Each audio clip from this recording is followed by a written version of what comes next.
three elements should be on a list of priorities for leaders who are working at the intersection of healthcare and cybersecurity. That's according to Mark Mitchell, Enterprise Security Architect at Netskope and former Enterprise Architect at the Office of the Comptroller of the Currency. At HIMSS 2024, he tells me he learned those three things from both his time in government and his time in industry. It's really around data protection, I'll say it at a high level, which includes data leak protection, also phishing and ransomware, as well as getting an understanding around user behavior analytics, because that drives a lot of policy application around that. All right, data protection. Yeah. Where are organizations, especially in the federal government, doing it well, and what are they struggling with? Well, I would say around, PHI, PII, some of the things that we have some common, out-of-the-box classifiers. I think we're starting to get handles on that, especially, in the different channels that it can be exposed. But when you look at CUI, you bring into intellectual property. And I think that's still a struggle, though I do believe in those three categories I gave you. The evolution is really happening around AI and ML. So as an example for data protection, we use deep learning, machine learning to enable agencies to build or train their own classifiers. So you can take a sample of 20 to 30 artifacts and it will create a classifier to help you identify that intellectual property, forms, whatever it may be. And then you can apply that to those different channels that a user may be interacting with, either sanctioned cloud services or, let's say, unsanctioned cloud services. Have we gotten past, quick sidebar, past the AI is cool phase in this sector and to the point where people are now using tools like AI and ML for really hardcore mission delivery? That's a great question. I think that we have gotten past very rapidly the cool phase. And I think there is tremendous value, and you see it.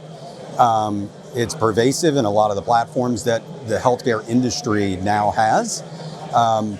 What we're seeing is, especially in the federal space, it's where do I let the cool kid grow up and go to college, right? It's how do I safely enable it? So we look at, how do we use justifications to coach users, and also going back to the data protection, being able to apply that within, say, a post into a generative AI engine so that you can still protect that intellectual property that we just developed a classifier for, to say you can use this, but we're not going to allow, say, this source code or this intellectual property to be posted in it. All right, item number 2, phishing and ransomware. Are they, I know they're not the same thing, but are they in the same category? I use them in the same category because I think that's an evolution in healthcare. Healthcare has always had a problem with ransomware. It's delivered via phishing typically, so I think it's kind of the cause and effect. But I look at it from an AI perspective in that, we're doing a lot too, and I think it's typical in the industry to try and understand what an encrypted file looks like from a ransomware perspective, and use that deep learning to understand it and be able to stop it as it leaves. And also from the phishing perspective, what does a phishing attack look like using AI and deep learning and being able to mitigate that when you are able to see all the traffic we see. The third item, user behavior analytics, what does that look like in a modern environment? What are we seeing in 2024 on that? Yeah, that's a big one for a couple of reasons. One that's obvious, and maybe some that I think aren't so obvious, but people are starting to understand that. And that is, user behavior analytics allows you to, let's say, assign a score to different behavior aspects of a user and how they interact with stuff. Some of those can be pretty standard, bulk downloads. Some are machine learning, meaning this is anomalous based on this user's behavior for the last 30 days.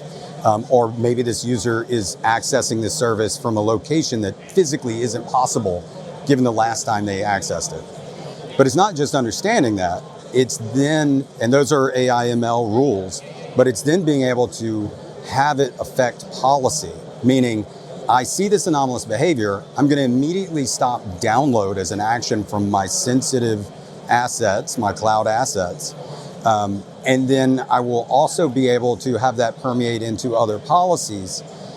And that's also big on another front, because so much from a return on investment perspective, so much of total cost of ownership in cybersecurity space now is around logged storage.